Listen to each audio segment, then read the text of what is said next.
Recording in progress.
Selamat pagi, Mas Ardi, apa kabar?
Baik, acara akan segera kami mulai.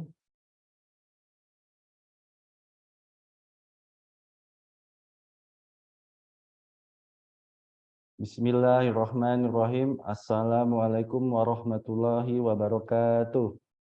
Selamat pagi dan salam sejahtera bagi kita semua. Kepada yang terhormat Bapak John Tambunan selaku Koordinator Komite Ketua Umum APEI. Kepada yang terhormat Ibu Lili Wijaya selaku Direktur Eksekutif APEI. Pada yang terhormat Bapak Hanel Tobada sekaligus pembicara kali ini sebagai Head of Research PT Credit Suisse Sekuritas Indonesia. Berikutnya kepada yang terhormat Bapak Wisnu Pramono, pembicara kami yang kedua selaku Compliance PT JP Morgan Sekuritas Indonesia.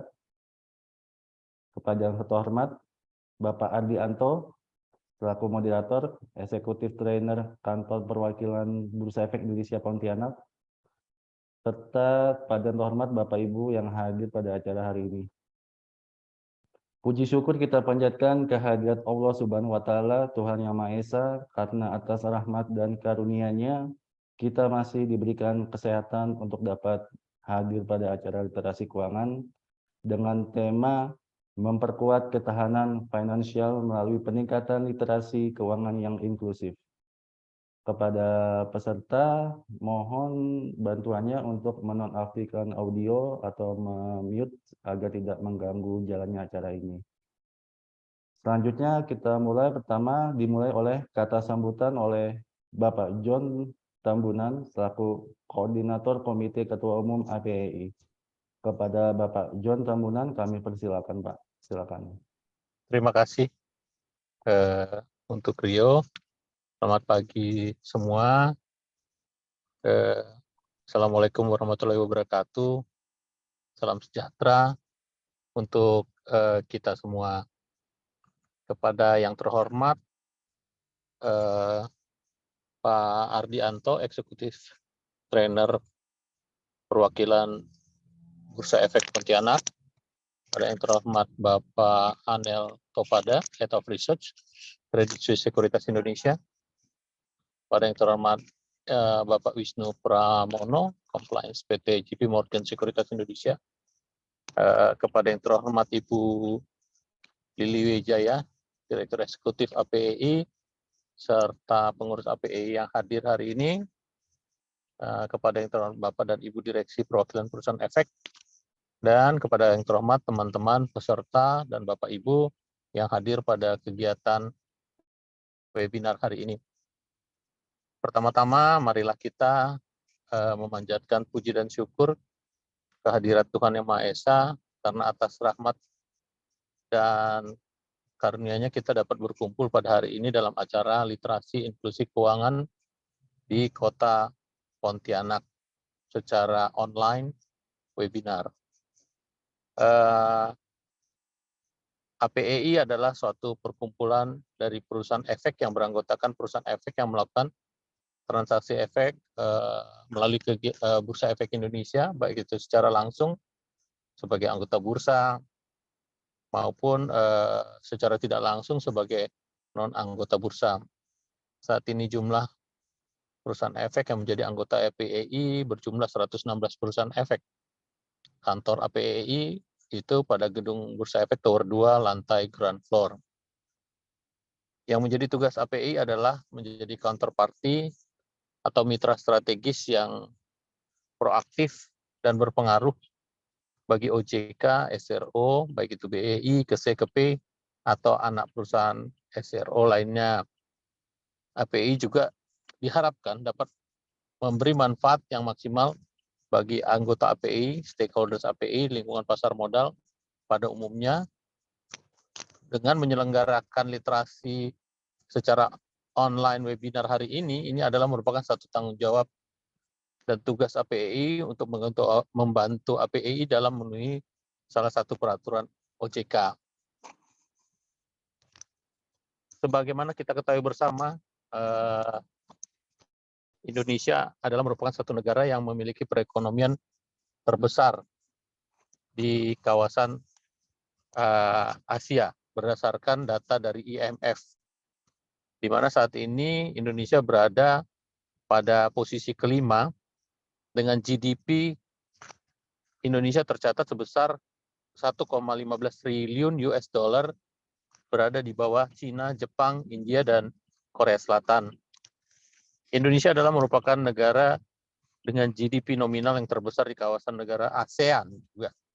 Dan juga Indonesia adalah merupakan negara yang jumlah penduduk nomor 4 terbesar di dunia di bawah Cina, India, dan Amerika Serikat. Hal ini merupakan tantangan terbesar untuk mewujudkan industri keuangan yang inklusif, dengan harapan industri keuangan bidang pasar modal dapat menjangkau seluruh lapisan masyarakat Indonesia sampai ke pelosok tanah air.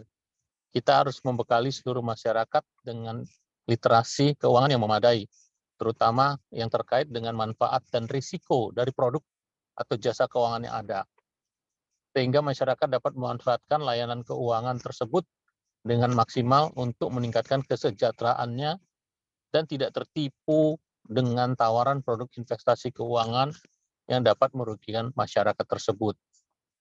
Sebagaimana kita ketahui bersama bahwa saat ini perekonomian dunia sedang terganggu dengan konflik geopolitik yang terjadi di Ukraina, yang menyebabkan terhambatnya distribusi dan berdampak pada kenaikan harga.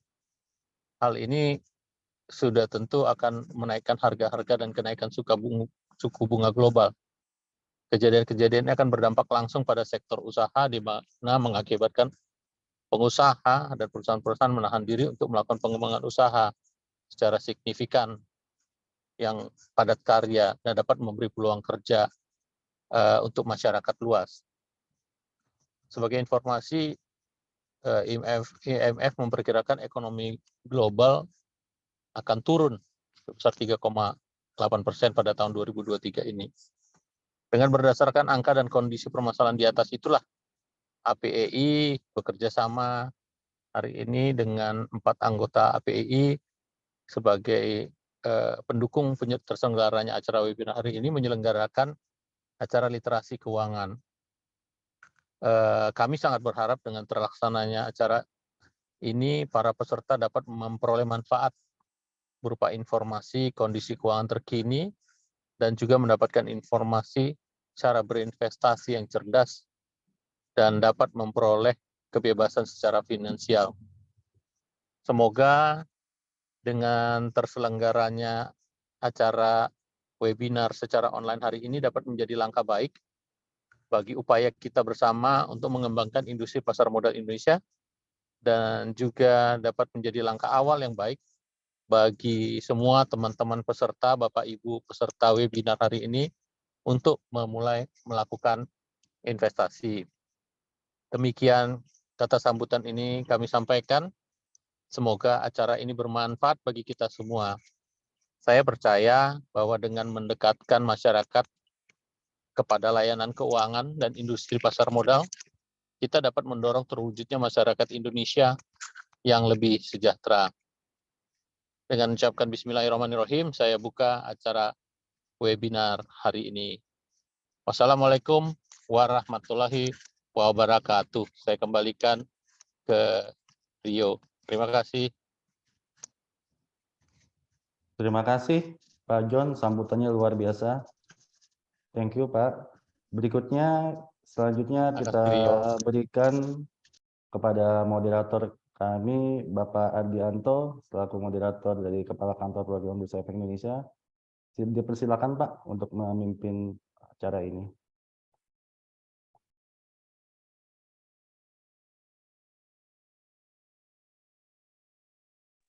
Suaranya Pak. Suaranya belum terdengar, Mas Ardi.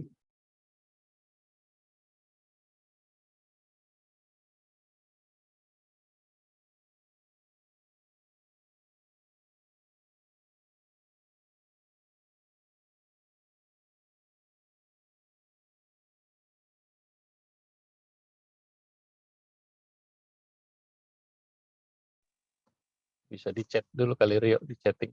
Bahwa suaranya nggak kedengeran.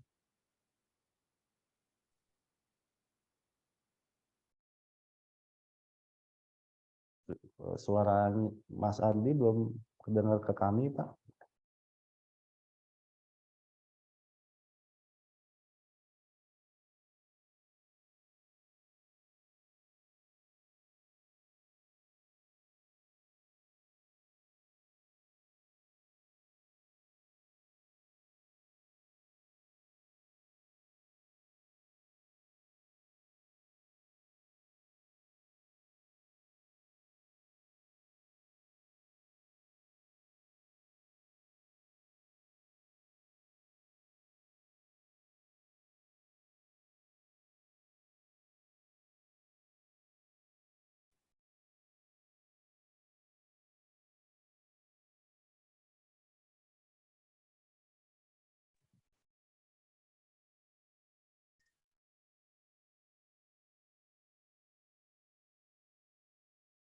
Masih belum terdengar, Pak?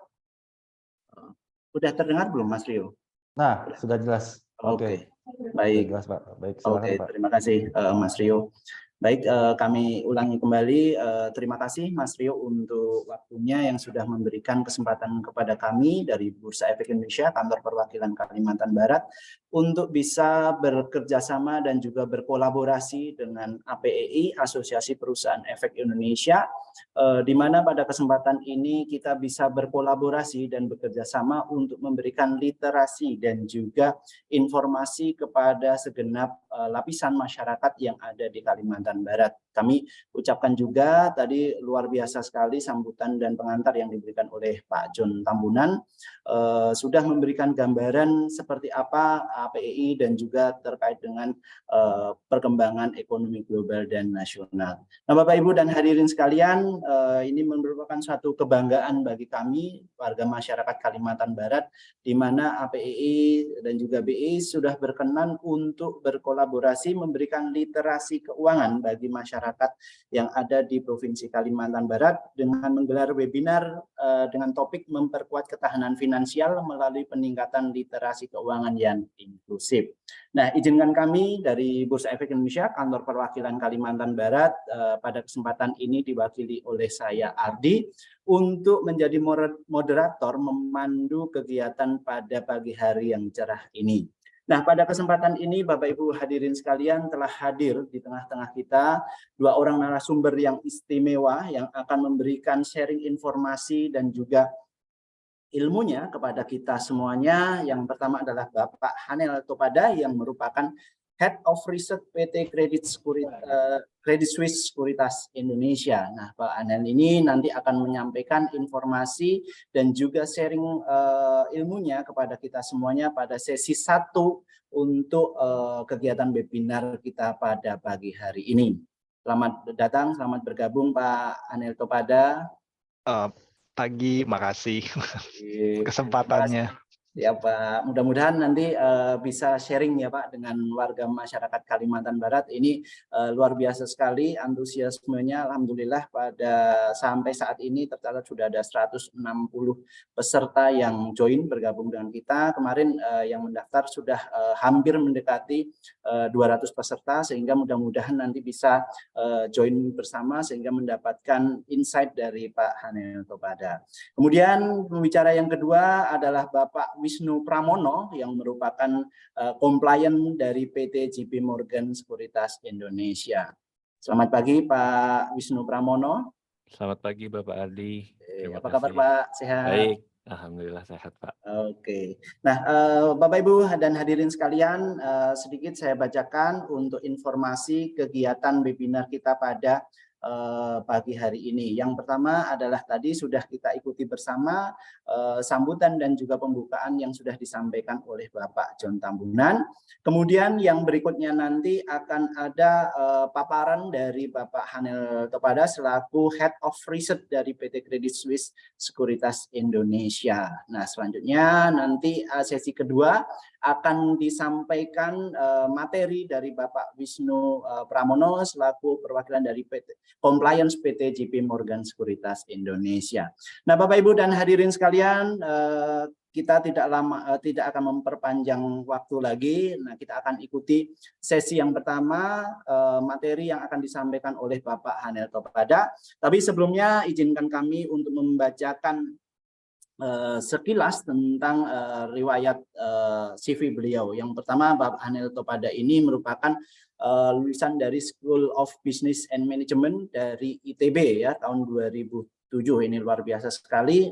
Kemudian riwayat pekerjaan beliau adalah yang terakhir adalah sebagai Director and Head of Indonesian Research at Credit Suisse. Nah, ini luar biasa sekali. Ini pengalaman-pengalaman beliau. Kemudian sebelumnya beliau menjabat sebagai senior equity analyst dari Asmore Asset Management. Nah, sebelum itu beliau berkarir sebagai Head of Investor Relation at Bank BJB atau BJBR.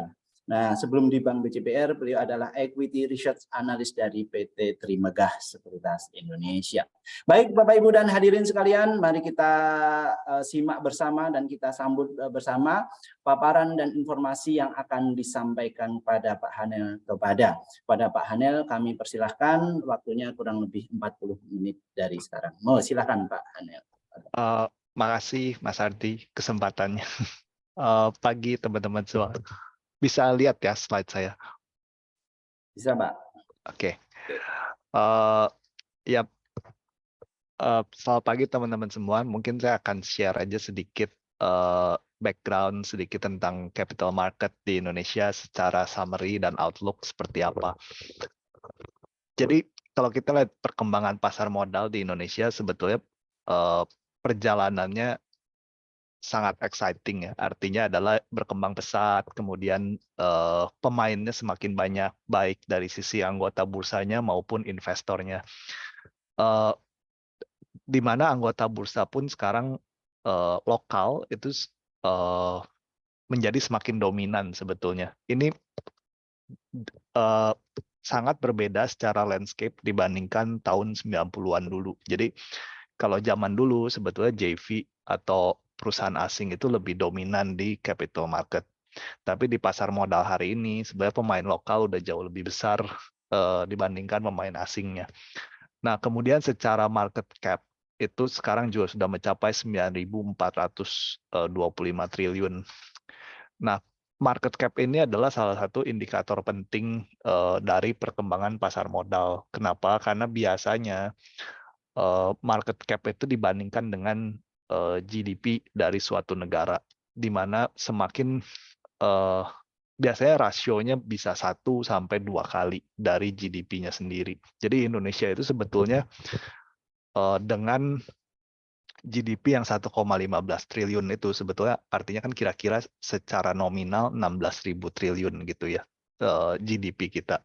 Seharusnya perkembangan pasar modal kita itu upside-nya masih jauh. Karena sebetulnya seharusnya bisa 2 kali lipat dari hari ini. Nah, tinggal permasalahan utama di Indonesia sebetulnya adalah jumlah perusahaannya yang menjadi perusahaan publik itu masih kurang. Dan untuk menjadi perusahaan publik, sebetulnya kan penting bagi perusahaan tersebut memiliki bisnis model yang jelas, menghasilkan profit yang baik, dan secara skala pun harus cukup besar. Karena kalau di pasar modal sebenarnya perusahaan semakin besar itu semakin banyak investornya. Gitu. Nah, dari sisi jumlah active investor sendiri sebenarnya sekarang di Indonesia lumayan meningkat, terutama sejak COVID. Karena sekarang 10 juta. Zaman dulu itu mungkin angkanya kira-kira 5-6 juta. Jadi sejak COVID sebenarnya orang itu memiliki waktu untuk belajar tentang pasar modal lebih dalam, karena itu mereka, dan di zaman COVID juga sebetulnya online trading secara tools itu kan menjadi mudah dan dapat diakses banyak orang, karena itu minatnya itu sebenarnya meningkat dengan pesat. Dan ini juga sebetulnya harus ditingkatkan terus. Kenapa? Karena pengetahuan tentang pasar modal itu erat kaitannya dengan kemajuan sebuah negara dari sisi keuangan. Gitu. Jadi semakin orang itu melek finansial, kondisi keuangannya biasanya berbanding lurus. Dan itu penting. Nah, dari jumlah perusahaan yang listed di bursa sendiri jumlahnya 835, naik 35% dari 2018 dan naik 73% dari 2013. Tetapi isunya apa? Isunya di Indonesia itu banyak dari perusahaan yang setelah listing itu menjadi tidak liquid. Kenapa? Karena balik lagi, untuk menjadi sebuah perusahaan yang bisa memiliki banyak investor, terutama di publik, itu perusahaannya harus memiliki continuity dari sisi profit, bisnis model, dan skala yang terus maju. Gitu. Nah, kemudian dari sisi obligasi, itu sebetulnya obligasi juga lumayan berkembang di Indonesia, terutama dari pemerintah, karena pemerintah kita mengeluarkan banyak produk yang cukup relevan bagi investor di Indonesia, baik dari sisi obligasi konvensional maupun obligasi syariah. Ya, mungkin itu sekilas tentang profil dari pasar modal di Indonesia. Nah, seperti yang saya sempat cerita tadi, dari sisi average daily trading turnover sangat terlihat bahwa sejak COVID tahun 2020 itu terjadi lonjakan yang lumayan pesat. Gitu. Jadi average daily trading turnover kita itu naik dari 9 triliun menjadi 13-14 triliun per hari ini. Dan ini juga sebetulnya disupport oleh kondisi ekonomi kita yang membaik. Karena pada akhirnya fundamental juga menjadi salah satu driver yang penting. Apakah investor itu akan tetap berinvestasi di pasar modal atau tidak? Gitu. Jadi ke depan harapannya tentu saja kalau Indonesia bisa terus memiliki fundamental yang baik, ya average daily trading turnover-nya juga akan terus meningkat. Nah, number of shares yang diperdagangkan juga meningkat, sebenarnya naik 2 kali lipat gitu ya. Artinya adalah terlihat dari tahun 2020 dari volume yang meningkat tadi kebanyakan itu di trade di banyak saham baru. Kenapa? Karena number of shares-nya itu kan number of trades-nya itu jauh lebih banyak dan lebih kecil-kecil. Artinya adalah partisipasi retail investor juga semakin meningkat terutama di 2 tahun 3 tahun terakhir.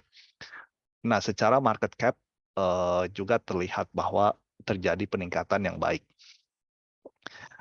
Nah, ini sedikit perbandingan tentang market Indonesia di dalam konteks Asia Pasifik. Jadi di dalam konteks Asia Pasifik tahun lalu atau per hari ini secara return kita sebenarnya lumayan baik. Kita nomor 2 dalam US dollar atau dalam local currency kita nomor 3. Karena year to date 5%, 12 bulannya 1% di dalam local currency. Yang terbaik adalah FTI atau Singapore. Yang kedua adalah Sensex yaitu India. Kenapa? Karena perbedaannya pasar modal Indonesia dibandingkan Singapura dan India adalah Singapura itu dipersepsikan sebagai negara maju di tengah ASEAN. Jadi secara persepsi resiko mereka jauh lebih rendah. Karena itu ketika investor asing terutama masuk ke dalam ASEAN, biasanya Singapura itu menjadi tempat tujuan utama. Dan yang kedua adalah pasar India. India itu secara persepsi dari sisi alokasi portfolio global itu adalah emerging market nomor 2 terbesar di dunia setelah China. Gitu. Jadi India memiliki kapitalisasi pasar yang jauh lebih besar dibandingkan Indonesia karena pilihan dari company publiknya itu jauh lebih banyak dibandingkan Indonesia. Jadi yang penting tadi ya, yang pertama adalah persepsi resiko tentang negaranya sendiri. Semakin rendah persepsi resikonya, semakin baik performa pasar modalnya. Yang kedua, semakin besar pasarnya, seperti dalam kasus ini kita dibandingkan dengan India, juga akan semakin banyak investor yang berinvestasi di pasar modal kita. Nah, ini mungkin sedikit forecast tentang Indonesia ke depannya. Kita secara umum sih sangat positif untuk Indonesia secara outlook. Kenapa? Karena pertama kalinya di tahun 2023 ini GDP per kapita kita itu akan menembus $5.000 per kapita. Nah, ini penting. Kenapa? Karena biasanya setelah menyentuh income tertentu, konsumsi masyarakat itu akan meningkat dengan jauh lebih baik, sehingga banyak sektor ekonomi yang jauh lebih berkembang. Nah, yang kedua adalah secara umum inflasi kita itu tidak mengalami massive hyperinflation seperti di negara lain. Kenapa? Karena ya kita mesti berterima kasih terhadap pemerintah yang telah menjaga supply dengan baik sebenarnya dari banyak sisi ya, pangan, kemudian infrastruktur juga maju. Karena itulah yang mencegah ketika terjadi gonjang-ganjing di geopolitik dan di negara lain, inflasi kita itu tidak menjadi hyperinflation. Karena kalau kita lihat di negara lain, banyak isunya itu sebetulnya adalah cerita tentang supply-nya tidak cukup, bukan tidak ada demand. Gitu. Jadi di dalam kasus Indonesia, supply dari barang dan jasa di negara kita lumayan berkecukupan, karena itu inflasinya lumayan bisa terjaga dengan baik. Kemudian dari sisi fiskal, kita juga melihat bahwa disiplin dari pemerintah dalam menjaga anggaran juga sangat baik, dan itu terrefleksi dari government bonds yang lumayan stabil, kemudian dari sisi rupiah juga terjaga dengan baik. Dan itulah yang menyebabkan real GDP kita itu secara umum bisa terus tumbuh positif. Karena secara mindset bagi investor, stabilitas itu menjadi nomor satu atau prasyarat sebelum adanya pertumbuhan. Jadi nggak mungkin tumbuh kalau negaranya tidak stabil. Sebenarnya itu. Nah, yang kedua, yang penting dari pertumbuhan juga adalah sektor yang menjadi pendorong pertumbuhan utama, di mana kita di 10 tahun terakhir melakukan banyak industrialisasi, terutama di nikel, di EV supply chain. Nah, itu penting dan terefleksi dari sisi current account balance kita yang positif. Dan juga itu berhasil membawa banyak investasi masuk ke Indonesia dalam bentuk foreign direct investment. Gitu. Jadi secara umum kalau kita bisa mempertahankan environment yang positif ini, seharusnya secara pertumbuhan terus menjadi lebih baik. Nah, kemudian apa sih concern-nya investor asing? Biasanya investor asing itu paling takut dari sisi uncertainty, terutama di politik. Karena seperti yang kita tahu, kita akan memasuki tahun politik, dan itu menjadi penentu apakah lebih banyak investasi yang akan masuk ke Indonesia. Artinya balik lagi secara mindset adalah stabilitas itu lebih penting daripada tanpa stabilitas tidak mungkin ada pertumbuhan gitu. Jadi stabilitas politik adalah salah satu faktor yang sangat dilihat, apakah transition in power-nya itu bisa berjalan dengan mulus, sesuai dengan sistem yang ada, berjalan relatif, dan menghasilkan pemimpin baru yang bisa terus berinovasi untuk ekonomi negaranya. Kalau kita sih secara umum berpikir bahwa kita lumayan optimistik dengan kondisi hari ini, gitu. Jadi kita secara umum positif terhadap market Indonesia secara keseluruhan, gitu. Dan kita berpikir bahwa transisi itu sesuatu yang harus dijalani, tetapi saya rasa sih sebenarnya Indonesia setelah mengalami berbagai macam siklus politik dalam 25 tahun terakhir harusnya bisa lah melakukan transisi dengan lumayan mulus gitu ya. Kemudian dari sisi ekspor dan import, Indonesia juga sekarang menjadi lebih penting secara regional. Kenapa? Karena dari sisi export value itu naik terus, sekarang 292 miliar US dollar, dan itu didrive oleh manufacturing. Nah, manufacturing ini penting, kenapa? Karena kalau ekonomi hanya didrive oleh komoditas, bad news-nya adalah jumlah orang yang benefit dari perkembangan ekonomi itu sedikit. Nah, tapi kalau dari manufaktur, kecenderungannya adalah ini membuka lapangan pekerjaan yang lebih besar. Nah, kemudian dari sisi trading partners, China itu nomor 1, kemudian di-follow oleh ASEAN, US, India, dan Jepang. Gitu. Jadi China itu suka tidak suka ya mereka trading partner yang penting untuk Indonesia, kemudian di-follow oleh ASEAN. Dan dari sisi impor itu juga naik, tapi tidak sekencang ekspornya. Nah, ke depan sebenarnya yang penting bagi Indonesia adalah dari sisi ekspor kita harus terus melakukan diversifikasi. Artinya adalah jenis barang yang bisa kita ekspor itu harus semakin banyak. Tapi dari sisi impor, apa sih yang Indonesia impor yang paling besar sebetulnya raw material dan capital goods. Kenapa raw material? Karena kita mengkonsumsi banyak barang impor. Contoh, kalau kita makan Indomie tiap hari sebenarnya itu impor karena bahannya gandum dari Amerika.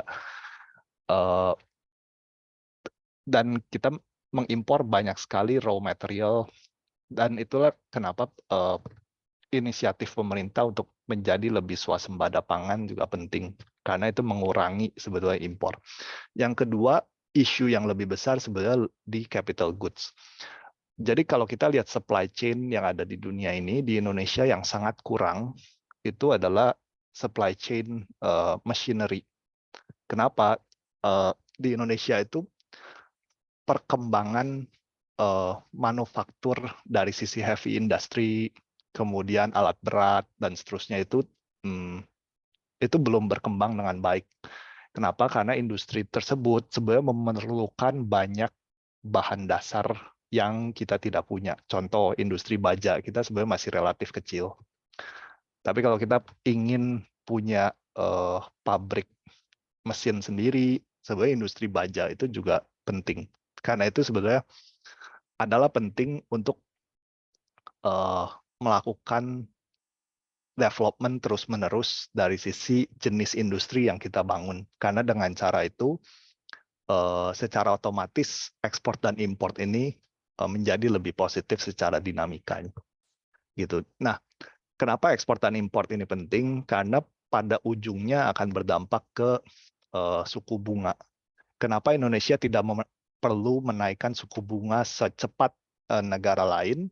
Itu salah satunya karena ekspor dan import kita sekarang secara situasi itu positif. Artinya adalah ada cukup uang yang masuk ke dalam negeri untuk menjalankan roda perekonomian di dalam negeri tanpa terlalu tergantung dari portfolio flow. Karena itu kita tidak harus menaikkan suku bunga sedemikian tinggi untuk attract portfolio flow. Dan itu yang harus terus dilakukan supaya balik lagi stabilitas ekonomi itu terjaga dengan baik. Dan ujung-ujungnya domestic consumption itu mulai menunjukkan pertumbuhan yang baik. Domestic consumption ini kan sebenarnya erat kaitannya dengan tingkat kesejahteraan masyarakat. Artinya adalah setelah kegiatan ekonomi yang diciptakan, apakah jumlah orang yang mendapatkan manfaat dari perkembangan ekonomi tersebut itu jumlahnya besar atau tidak. Gitu. Jadi secara roda perekonomian sekarang kita sangat baik posisinya. Jadi lebih tentang bagaimana mempertahankan apa yang sudah baik ini supaya bisa terus berlanjut. Mungkin ini beberapa data aja, trade balance kelihatan bahwa ekspor kita naik terus dan jauh lebih cepat dibandingkan importnya. Karena itu investor juga mulai melirik Indonesia terutama di sisi bonds. Kenapa? Karena bonds itu identik dengan stabilitas. Kemudian dari sisi high frequency data juga menunjukkan perbaikan di segala bidang. Artinya adalah penjualan mobil mulai meningkat, kredit mulai tumbuh positif, bunga naik tapi tidak sekencang negara lain. Kemudian ekspor dan impor juga angkanya terus positif. Nah, ini penting di election cycle. Sebetulnya kalau dari sisi ekonomi atau investor melihatnya mereka itu lumayan netral dari sisi orangnya ya.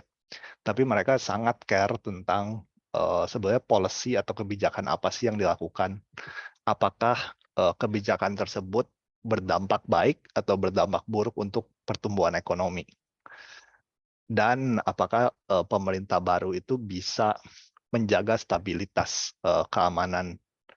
Karena itu yang penting sebenarnya bagi sisi investor. Kalau dari sisi orangnya sendiri, biasanya investor nggak punya preference ya.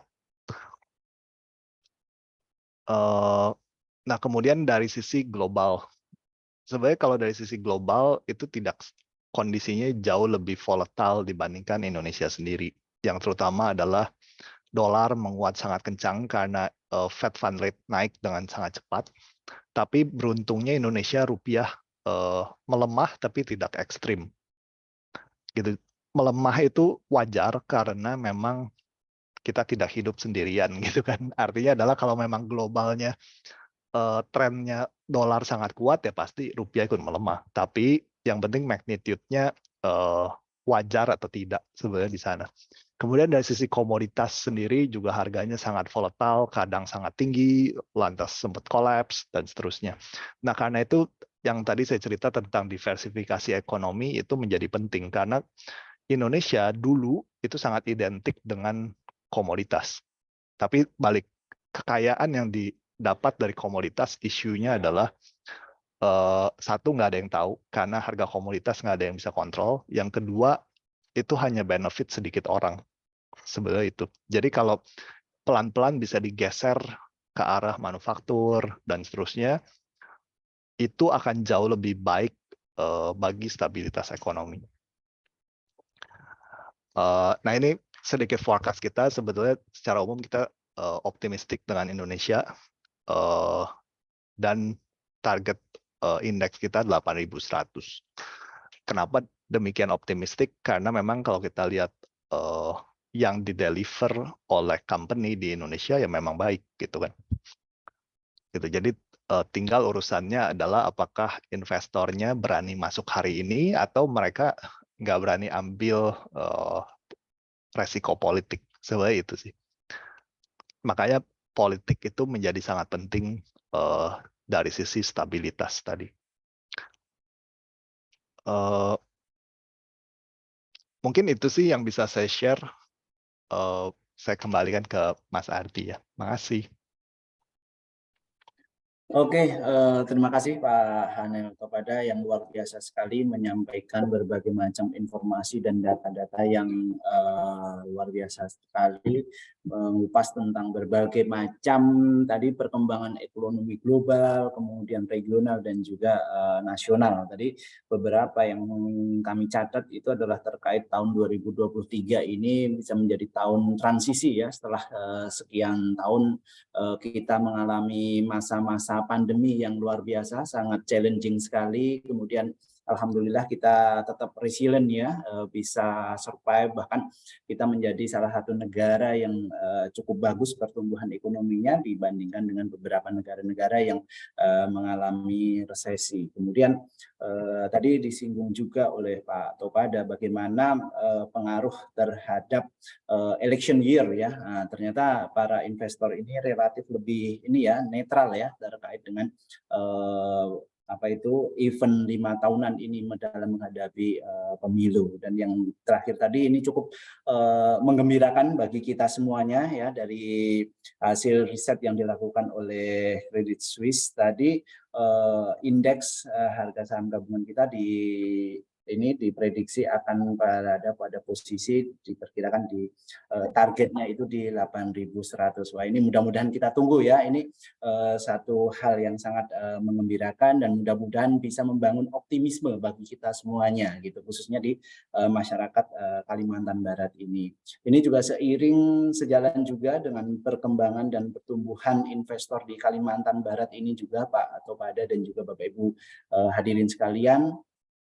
Bisa kami sharingkan sedikit bahwa pada tahun 2008 ketika kantor perwakilan Bursa Efek Indonesia di Pontianak atau di Kalimantan Barat ini ada berdiri, itu jumlah investornya itu hanya tercatat sebesar 1.032 orang. Tapi alhamdulillah per data Desember tahun 2022 yang lalu, investor pasar modal di Kalimantan Barat ini sudah tembus 144.000 orang. Jadi ini merupakan satu hal yang menggembirakan dan menunjukkan bahwa pertumbuhan pasar modal kita tidak terkecuali pula di Provinsi Kalimantan Barat ini juga cukup bagus, cukup besar. Mudah-mudahan nanti setelah adanya kegiatan webinar ini juga semakin meningkatkan optimisme dan juga semangat bagi Bapak Ibu hadirin sekalian untuk mulai berinvestasi di pasar modal Indonesia.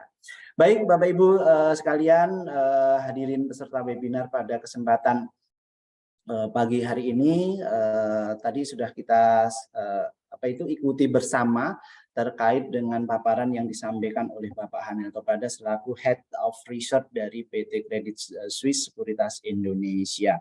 Nah, kemudian sesi berikutnya nanti akan kita dengarkan bersama paparan dari Bapak Wisnu Bayu Aji Pramono selaku compliance dari PT JP Morgan Sekuritas Indonesia. Nah, sebelum kita masuk ke paparan yang akan disampaikan oleh Bapak Wisnu Bayu Aji Pramono, seperti biasa Bapak Ibu dan hadirin sekalian, kami ingatkan dan kami sampaikan Bapak Ibu hadirin sekalian bisa berpartisipasi aktif dalam kegiatan webinar ini. Apabila Bapak Ibu dan hadirin sekalian ingin bertanya, langsung saja tuliskan pertanyaannya di kolom chat atau di kolom question, nanti akan dibahas langsung oleh para narasumber kita yang luar biasa pada pagi hari ini. Oke, sebelum masuk ke sesinya Bapak Wisnu, kita akan bacakan CV singkat dari Pak Wisnu Bayu Aji Pramono ini. Bapak Wisnu Bayu Aji Pramono merupakan lulusan dari School of Business and Management dalam bidang manajemen keuangan dari Institut Teknologi Bandung. Wah, ini satu alma mater ya dengan Pak Hanel ya, luar biasa sekali. Oke, kemudian saat ini beliau bertugas sebagai Vice President of External Partnership.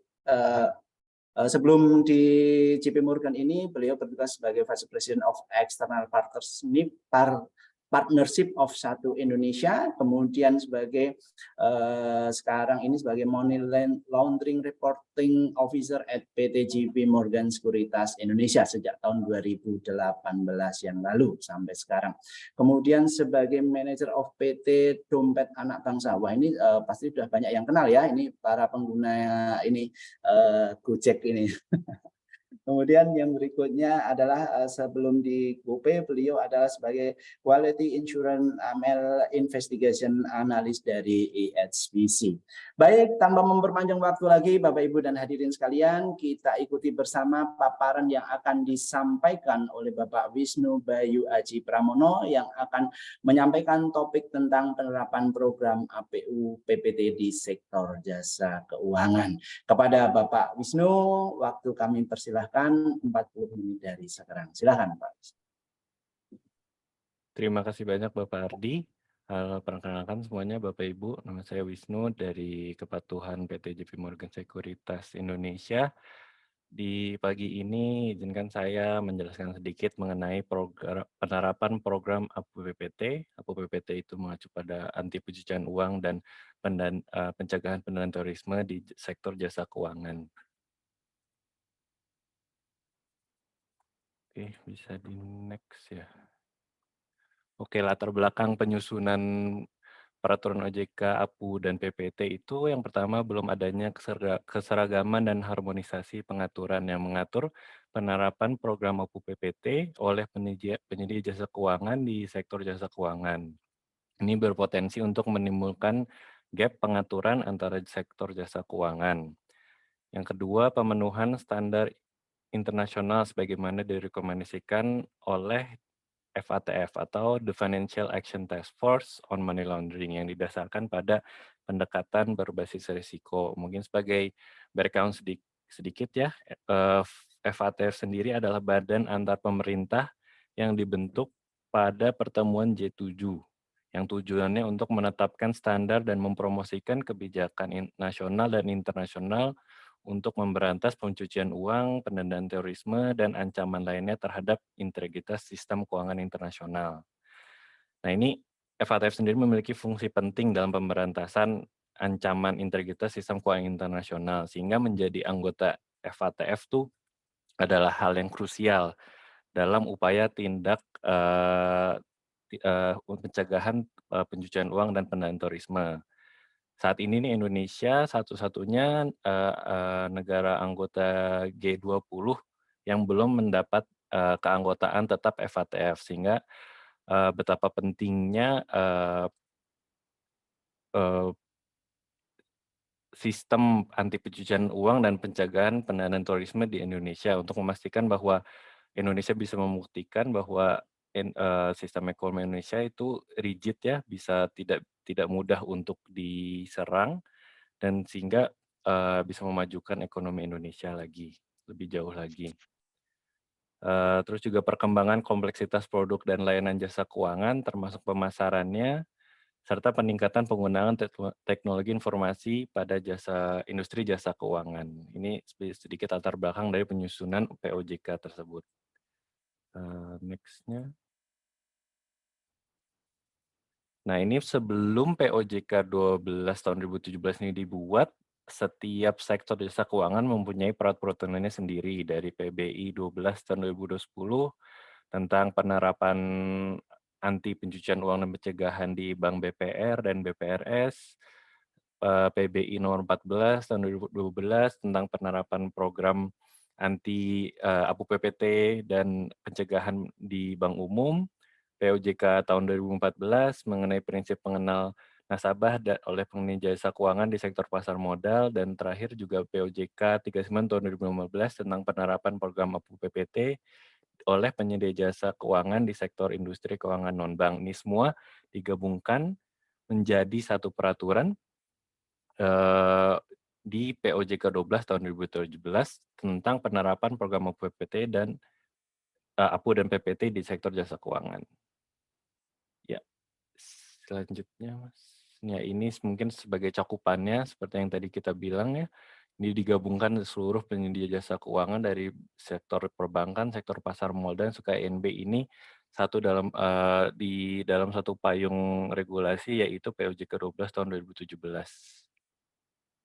Oke, selanjutnya ini dari materinya sendiri, ini kita akan membahas dari ketentuan umum, pengawasan aktif direksi, kebijakan, pengendalian internal, sampai sanksi di POJK tersebut. Oke, ya next Mas.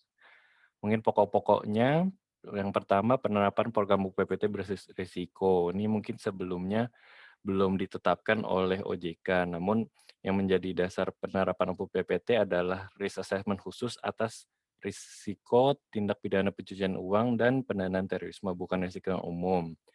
Yang kedua itu dimungkinkannya PJK menerapkan prosedur CDD sederhana tersendiri. Namun hal ini harus diinformasikan kepada OJK jika PJK menerapkan prosedur CDD sederhana. Terus ke pedomannya, kriteria identifikasi harus konsisten dengan risk assessment, mampu mengelola tingkat ancaman pencucian uang dan pendanaan terorisme. Namun CDD sederhana juga tidak berlaku jika ada dugaan TPPU dan TPPT atau nasabah adalah nasabah berisiko tinggi, dan PJK juga tetap wajib mengimplementasikan dan bertanggung jawab terhadap pelaksanaannya. Ini pokok perubahan juga selanjutnya dari visi PEP. PEP itu mengacu pada politically exposed person.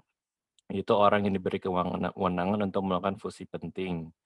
Di sini PIP dikelompokkan menjadi 3 bagian, PIP asing, domestik, dan organisasi internasional.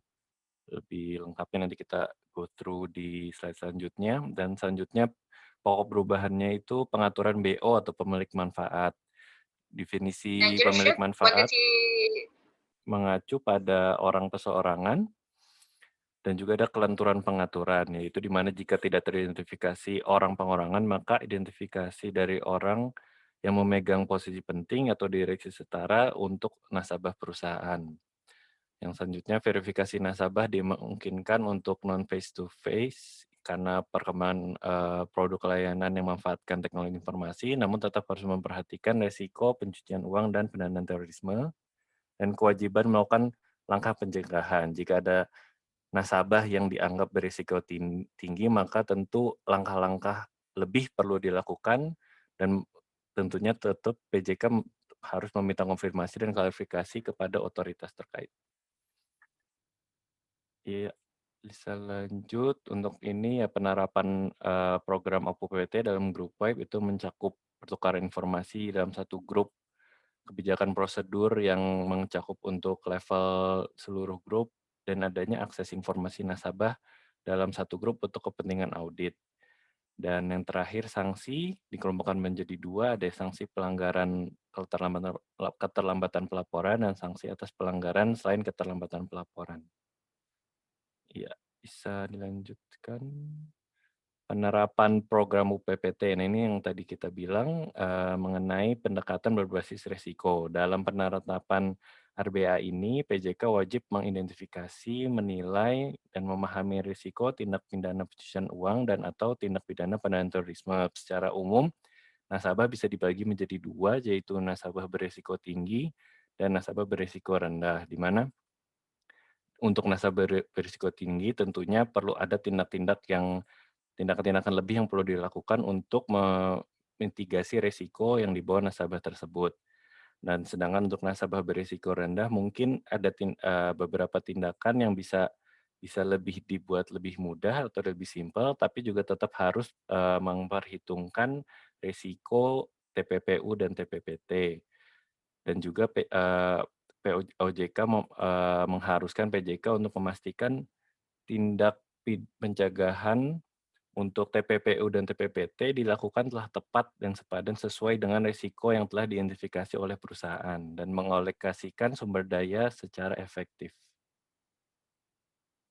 Selanjutnya, kewajiban PJK dalam penerapan risk-based approach yang pasti itu harus mengidentifikasi, menilai, dan memahami risiko TPPU dan TPPT terkait dengan nasabah sendiri, dengan negara atau area geografis nasabah, produk, jasa, dan transaksi yang dilakukan, dan juga jaringan distribusi. PJK wajib mendokumentasikan penilaian risiko, mempertimbangkan seluruh faktor risiko tersebut, mengkinikan penilaian risiko secara berkala, dan memiliki mekanisme yang memadai untuk penyediaan informasi penilaian risiko terhadap instansi yang berwenang. Jadi jika pada saat regulator membutuhkannya, PJK harus bisa menyediakannya. Dan manajemen dan mitigasi risiko itu disetujui oleh Dewan Komisaris dan yang melakukan pengawasan terhadap penerapan program maupun PPT untuk memastikan bahwa seiring berjalannya waktu, risiko juga terus disesuaikan. Ya. Ini 5 pilar penerapan program maupun PPT, yaitu pengawasan aktif direksi dan komisaris, kebijakan dan prosedur, pengendalian internal, sistem informasi manajemen dan sumber daya manusia, dan pelatihan. Ini bisa dilanjutkan. Tugas dari Dewan Direksi dan Komisaris, mulai dari direksi itu memberikan persetujuan untuk kebijakan, pengawasan, dan prosedur pengelolaan mitigasi risiko pencucian uang dan pendanaan terorisme yang bersifat strategis. Berbeda dengan direksi yang lebih bersifat teknis. Seperti contohnya itu untuk direksi penambahan jumlah nasabah yang dikategorikan sebagai PIP dan pengelompokan nasabah atau WIC, di sini walk-in customer, sedangkan untuk komisaris itu lebih untuk mengenai struktur organisasi dan yang terkait dengan penerapan program APU PPT. Seterusnya, ya ini mungkin lebih secara garis besar pengawasan aktif direksi dan pengawasan aktif komisaris. Jadi untuk day to day-nya direksi itu wajib untuk memiliki kebijakan, prosedur, dan penerapan program UPPT di mana komisaris tugasnya itu melakukan persetujuan pengawasan atas pelaksanaan tanggung jawab direksi terhadap penerapan program UPPT. Ya, selanjutnya. Selain pengawasan aktif dari direksi dan komisaris, penanggung jawab penerapan program UPPT juga perlu untuk ditunjuk. Itu yang bertanggung jawab untuk penerapan program UPPT pada kantor pusat dan kantor cabang. Kriterianya itu bagian dari struktur organisasi PJK. Si pejabat tersebut bertanggung jawab langsung kepada direksi, untuk di bank umum dan di pasar modal, bertanggung jawab kepada direksi membawakan fungsi kepatuhan. Penanggung jawab tersebut harus memiliki kemampuan yang memadai dan memiliki akses kepada seluruh data nasabah dan informasi lain yang terkait. Tentunya ini sesuai dengan kompleksitas usaha dan penilaian risiko PJK-PJK. Selanjutnya, ini buat garis besar apa yang harus PJK miliki dalam kebijakan dan prosedur APU PPT, yaitu identifikasi dan verifikasi nasabah dan juga pemilik manfaat. Lalu pengelolaan risiko TPPU dan TPPT yang berlanjutan, pemeliharaan data terkait transaksi, tata usaha prosesi DD, dan pengkinian dan pemantauan data informasi nasabah, dan juga penutupan hubungan dan penolakan transaksi jika diperlukan, pelaporan kepada pejabat senior, direksi dan komisaris, dan juga pelaporan kepada PPATK. Ya, selanjutnya, penilaian risiko juga harus dilakukan terkait perkembangan produk baru atau praktik usaha baru, termasuk mekanisme distribusi baru atau penggunaan teknologi baru atau pengembangan teknologi untuk produk baru maupun produk yang telah ada. Ini penilaian risikonya harus dilakukan sebelum produk atau praktik usaha itu digunakan, lalu juga diikuti dengan pengelolaan dan mitigasi risiko lanjutannya. Selanjutnya, yang ini mengenai uji tuntas nasabah, yaitu 3 poin penting dalam setiap uji tuntas nasabah, yaitu identifikasi calon nasabah, verifikasi atas informasi dan dokumen pendukung untuk calon nasabah tersebut, dan pemantauan lanjutan yang dilakukan atas nasabah tersebut untuk memastikan apakah transaksi yang dilakukan oleh nasabah itu sesuai profil dan karakteristik yang diberikan kepada PJK. Selanjutnya, identifikasi dan verifikasi nasabah juga nanti akan menghasilkan analisis tingkat risiko.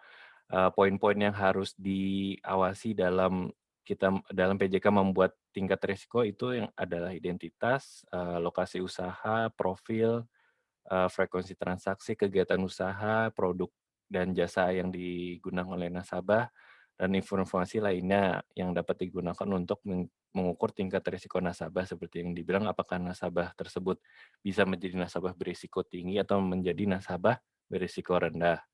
Klasifikasi calon nasabah bisa dari seorang perseorangan, korporasi, atau perikatan lainnya. Dan juga POJK ini ada larangannya sendiri, yaitu larangan membongkar usaha jika nasabah atau calon nasabah menolak untuk mematuhi peraturan yang terkait dengan program UPPT, atau PJK tidak dapat meyakini kebenaran atau identitas dan kelengkapan dokumen calon nasabah atau nasabah. Selain itu juga PJK dilarang membuka atau memelihara rekening anonim atau rekening yang menggunakan nama fiktif.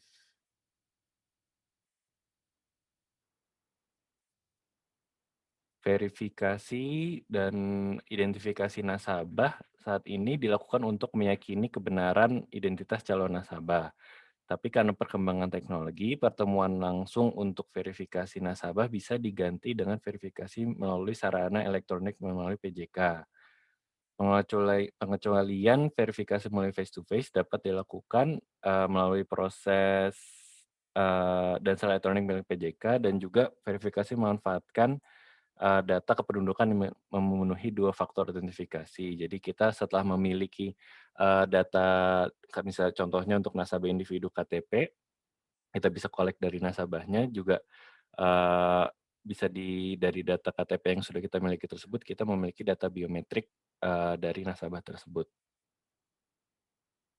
Selanjutnya, dan ini untuk beneficial owner atau pemilik manfaat.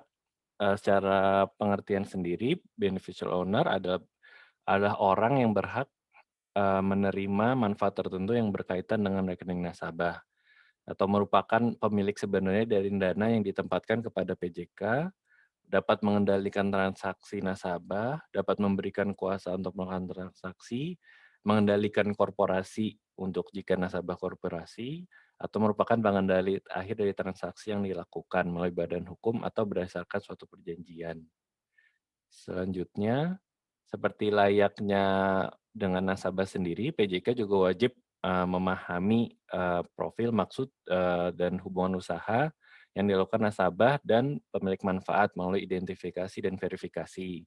Jadi pada saat misalnya untuk nasabah perusahaan, selain kita melakukan CDD terhadap nasabah atau calon nasabah, kita juga perlu melakukan CDD terhadap pemilik manfaat.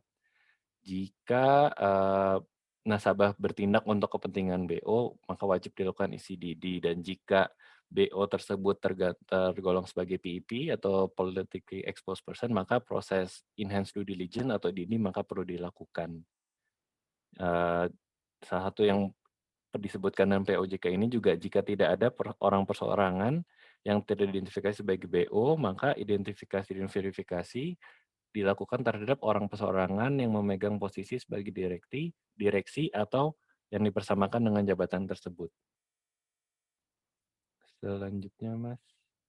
Iya, ini seperti yang tadi bilang, disebutkan sebelumnya, PJK wajib memiliki sistem manajemen risiko yang memadai untuk menentukan apakah nasabah termasuk kriteria nasabah berisiko tinggi. Kriteria tersebut dapat dilihat dari latar belakang, produk yang digunakan, apakah nasabah bertransaksi dengan pihak yang berasal dari high risk country, apakah nasabah termasuk dalam kategori PEP, apakah nasabah bidang usahanya dalam high risk business, apakah nasabah tersebut tercacim dengan DTT/OT, atau yang selanjutnya transaksi yang digunakan nasabah diduga terkait dengan tindak pidana di sektor jasa keuangan atau terkait dengan TPPU dan TPPT. PJK juga wajib melakukan penilaian untuk menentukan apakah nasabah dan beneficial owner-nya adalah PEP. Dan seperti yang saya sebutkan sebelumnya, jika memang nasabah tergolong berisiko tinggi, maka PJK wajib melakukan IDD, dan PJK wajib memiliki daftar tersendiri atas nasabah dan BO yang memenuhi kriteria berisiko tinggi. Langkah-langkah pencegahan jika melakukan hubungan dengan nasabah atau melakukan transaksi dengan nasabah yang dari host country, PJK maka wajib melakukan IDD dan meminta klarifikasi ke otoritas terkait. Ini penjelasan lebih mengenai politically exposed person atau PEP, yaitu ada 3. Yang pertama, PEP asing, orang yang diberi kewenangan untuk melakukan fungsi penting oleh negara lain seperti kepala negara atau kepala pemerintahan, politisi senior atau pejabat militer, dan juga eksekutif senior pada perusahaan yang dimiliki oleh negara.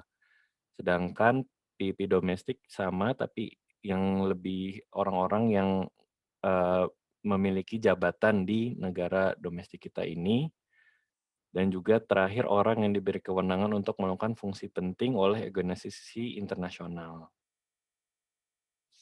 Selanjutnya, untuk PEP sendiri itu berlaku kepada anggota keluarga dan juga close associate.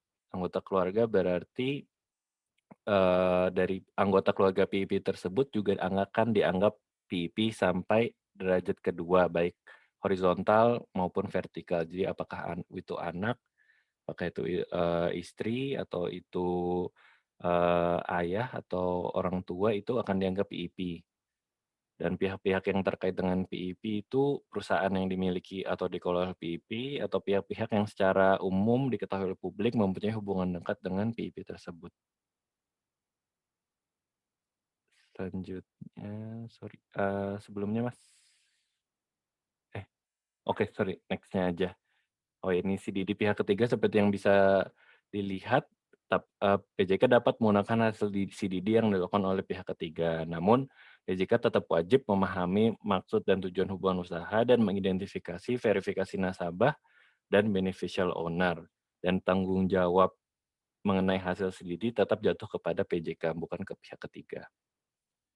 Selanjutnya, setelah melakukan identifikasi dan verifikasi, maka PJK tetap wajib melakukan pengkinian dan pemantauan nasabah, di mana memastikan data dan informasi dan juga dokumen pendukung nasabah itu sudah sesuai dan sudah yang terbaru. Tujuan pengkinian pemantauan ini tuh memastikan transaksi dan informasi yang diberikan oleh nasabah itu sejalan dengan pemahaman PJK atas nasabah. Selanjutnya, pengendalian internal, PJK wajib memiliki sistem pengendalian internal yang efektif, memiliki kebijakan prosedur yang memadai, adanya batasan wewenang tanggung jawab satuan kerja terkait dengan penerapan program PPT, dan adanya pemeriksaan secara independen untuk memastikan efektivitas penerapan program PPT. Selanjutnya, sistem informasi manajemen juga PJK diwajibkan memiliki sistem informasi yang dapat identifikasi, menganalisa, dan memantau, dan menyediakan laporan secara efektif mengenai karakteristik transaksi yang dilakukan nasabah, memelihara profil nasabah secara terpadu, dan memiliki kebijakan prosedur yang mempertimbangkan faktor teknologi informasi yang dapat disalahgunakan oleh pelaku TPPU dan TPPT.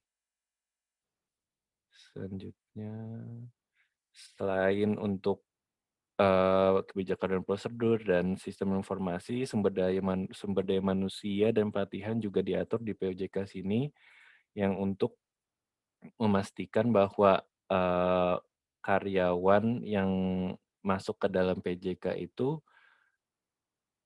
tidak dapat digunakan untuk media pencucian uang atau pendanaan terorisme.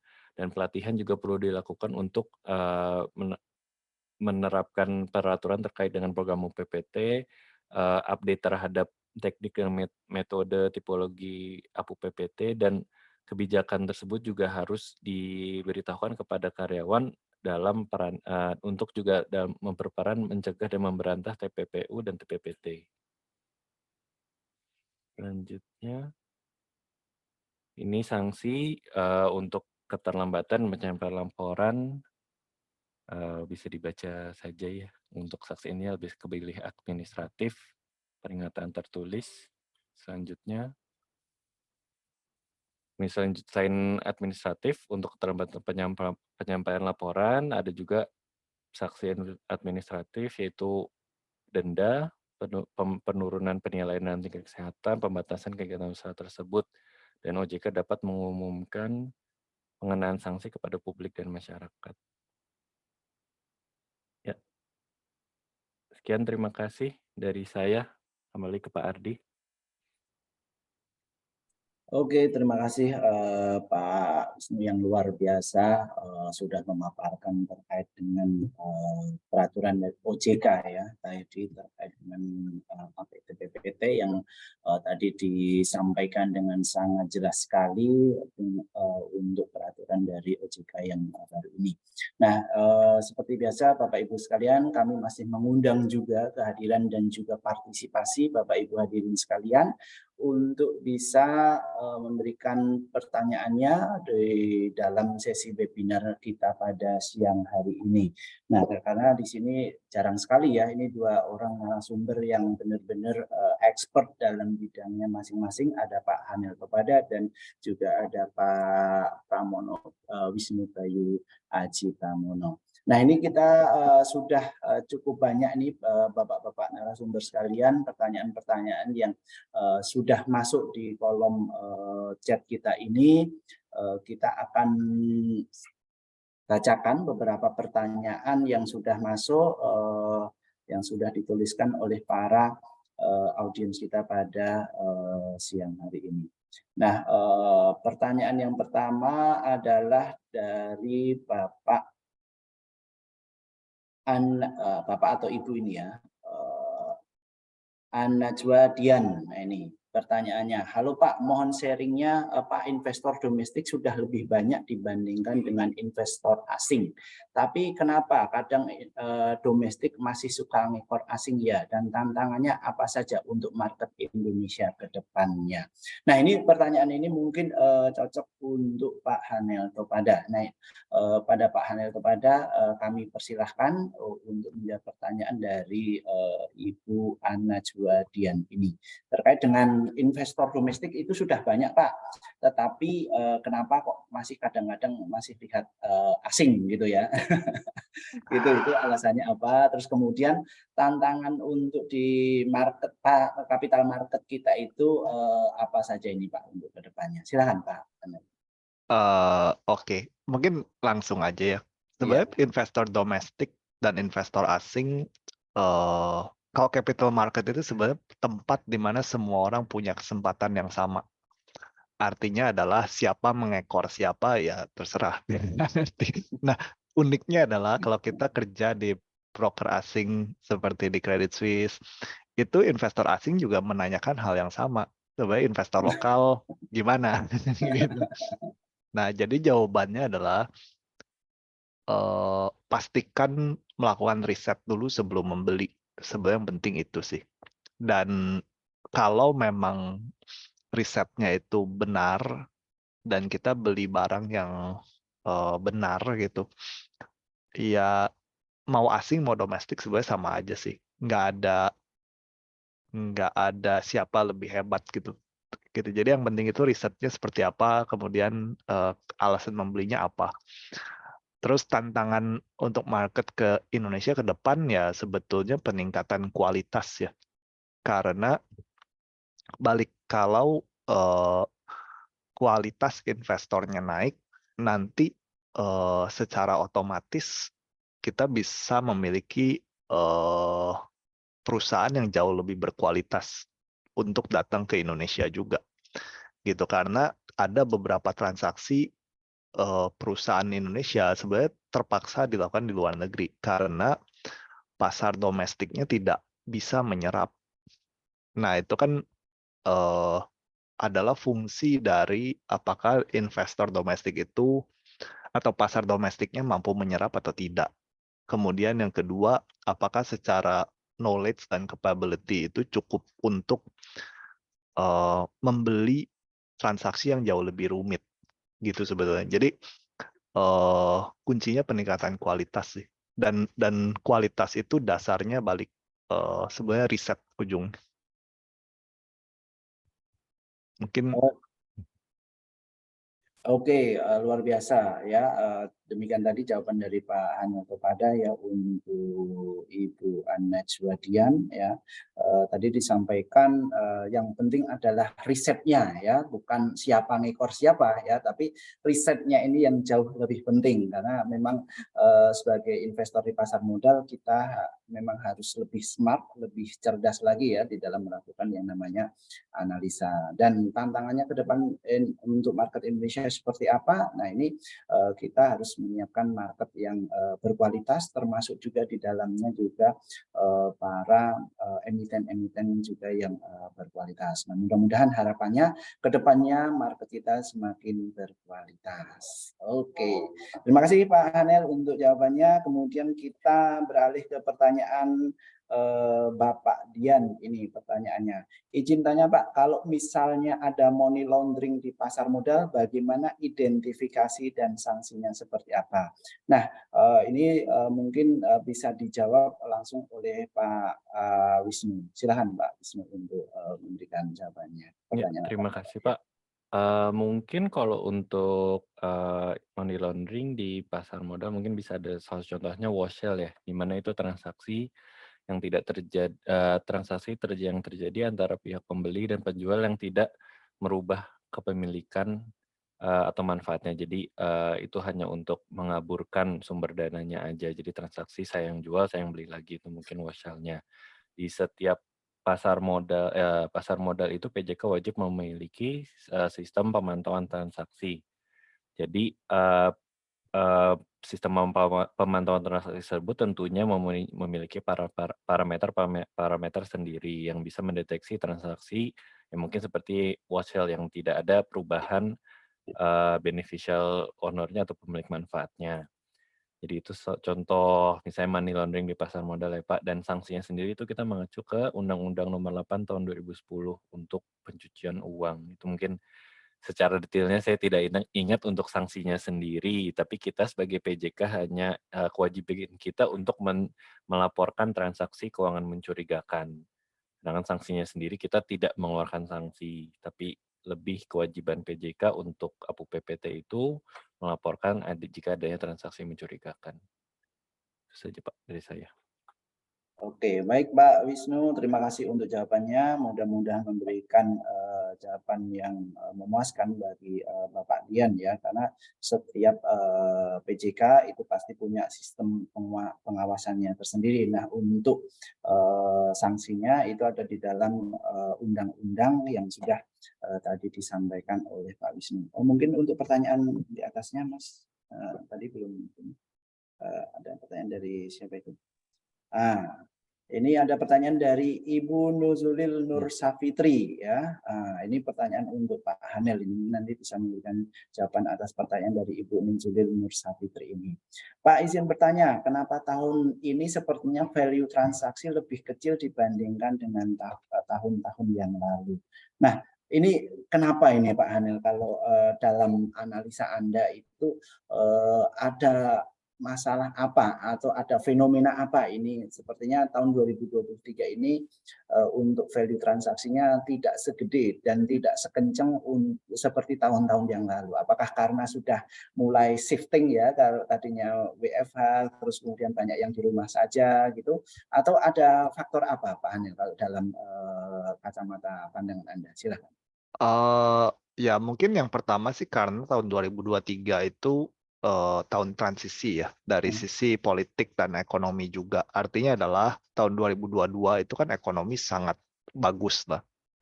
Karena itu pertumbuhan laba sangat tinggi dan seterusnya. Tahun 2023 kan ekspektasinya lebih rendah karena tahun lalu memang base-nya itu udah lebih tinggi. Itu yang pertama. Yang kedua, cerita tentang transisi politik, di mana tadi memang penting gitu kan. Nah, jadi akibatnya adalah banyak investor pasar modal itu yang wait and see dulu. Ya, karena itu jumlah transaksinya turun. Tapi apakah indeks kita turun? Enggak juga gitu kan. Jadi orang tuh sebenarnya cuma tunggu aja, bukan takut enggak juga sih. Mungkin itu sih jawabannya. Tapi secara nominal kan jadi turun.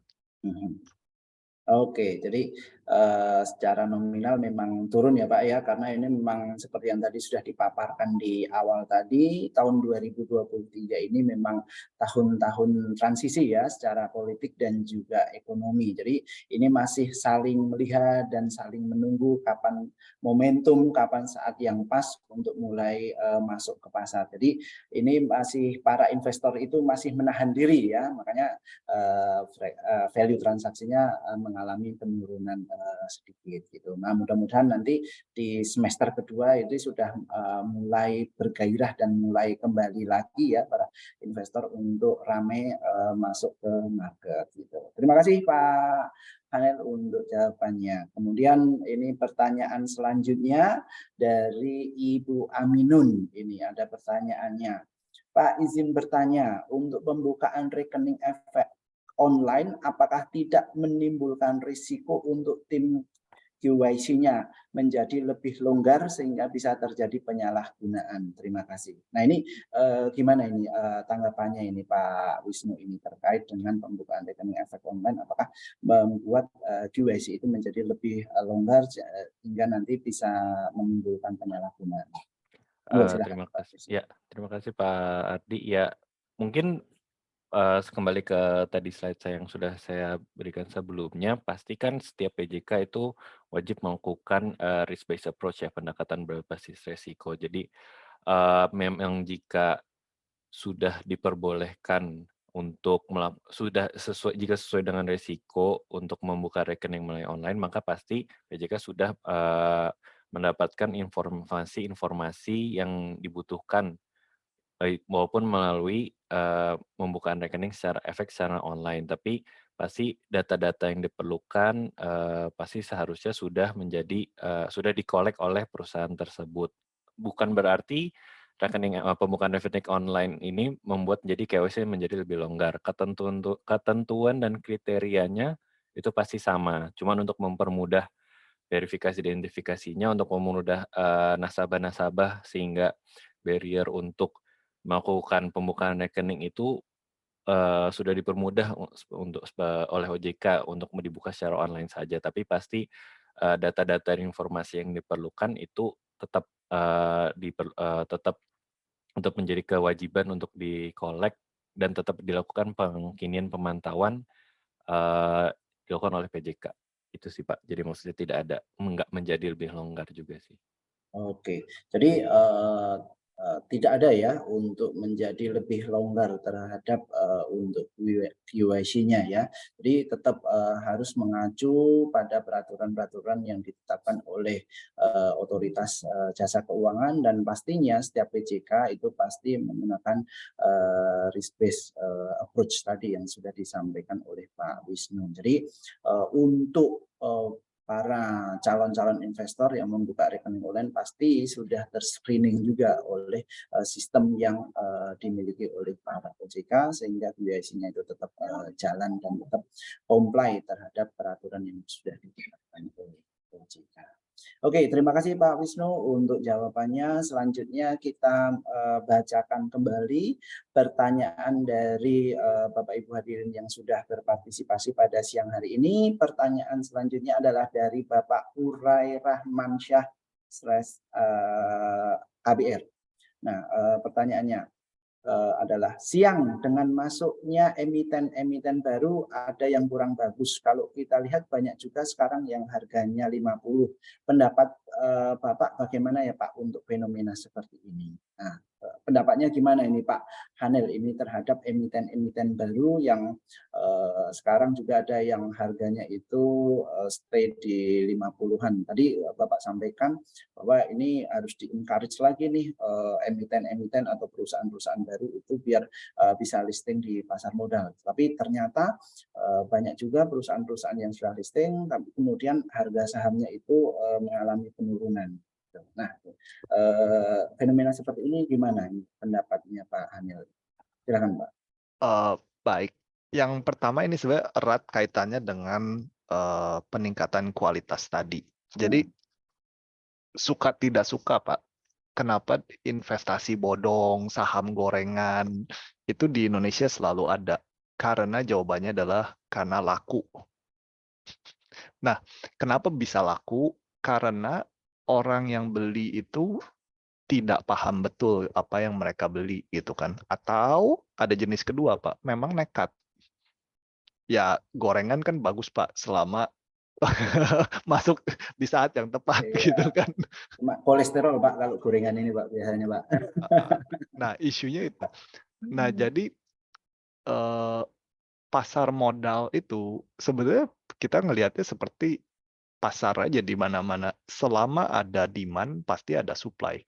Artinya adalah kalau demand-nya saham gorengan dan koperasi dan investasi bodong ya pasti ada yang supply. Gitu. Jadi gimana caranya hal-hal seperti itu pelan-pelan bisa dibersihkan adalah kualitas investornya harus naik juga. Gitu. Artinya adalah gimana caranya memberikan edukasi yang lebih baik sehingga orang paham dan tidak tergoda gitu dengan berbagai penawaran yang sifatnya seperti itu. Nah, di mana saham yang seperti ini kan, saham baru lantas mendadak 50 gitu kan. Sebenarnya itu kan jelas-jelas artinya gorengan gitu. Nah, ya berarti investornya sendiri harus dimulai dengan tanya, sebenarnya yang saya beli ini apa, perusahaannya apa, bisnisnya apa, bisa profit nggak, mulai dari hal-hal yang seperti itu. Karena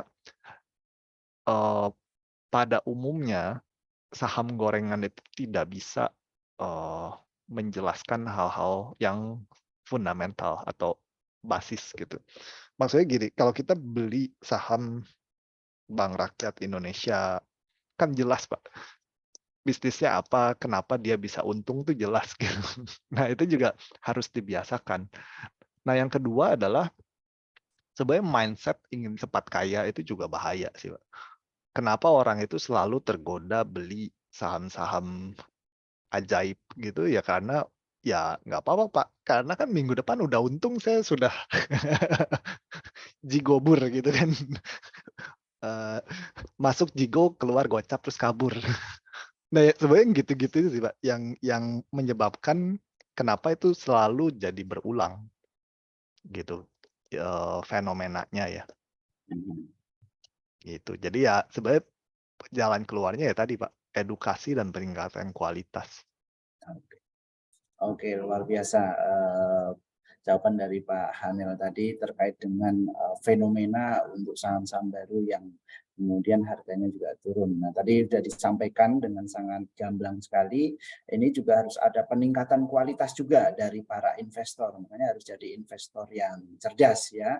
Makanya harus edukasi sebelum investasi ya, biar kita jadi untung tidak malah jadi buntung. Jangan sampai beli kucing dalam karung. Nah, kan begitu ya, biar kita sama-sama happy cuan lah gitu ya, nggak ada yang satu untung tapi satu buntung. Nah, ini kurang baik untuk keberlangsungan industri kita. Nah, tadi juga betul sekali disampaikan oleh Pak Hanel, mulai dari kita sendiri juga harus mulai meningkatkan kualitas diri dan juga mengubah paradigma kita. Jangan pengen cepat kaya secara instan, tapi kalau kita itu berinvestasi itu adalah harus melalui proses ya, tidak ada hal yang instan kalau untuk investasi itu. Ya biarlah yang instan itu hanya mie instan saja gitu.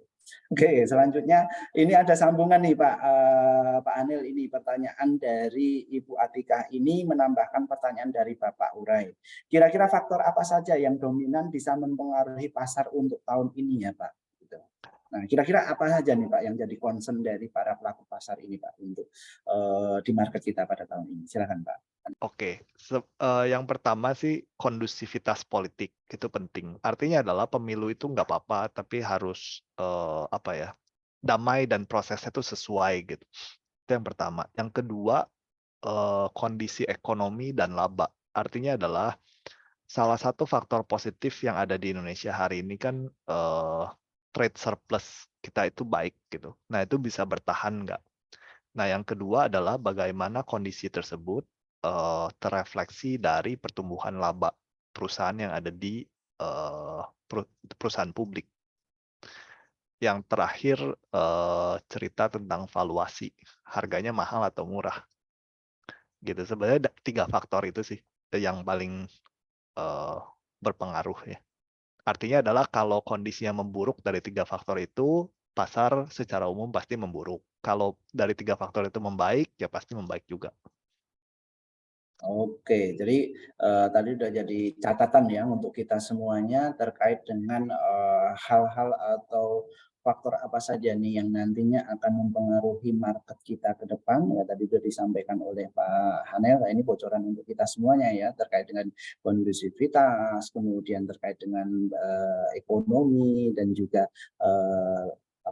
kinerja dari emiten ataupun perusahaan. Nah, ini harus kita perhatikan baik-baik nih agar kita nanti ke depannya kalau mau berinvestasi itu bisa melihat ketiga faktor kunci yang sudah disampaikan oleh Pak Hanel tadi. Baik, selanjutnya kita bacakan pertanyaan terakhir. Ini ada pertanyaan dari Ibu Reni Wulandari.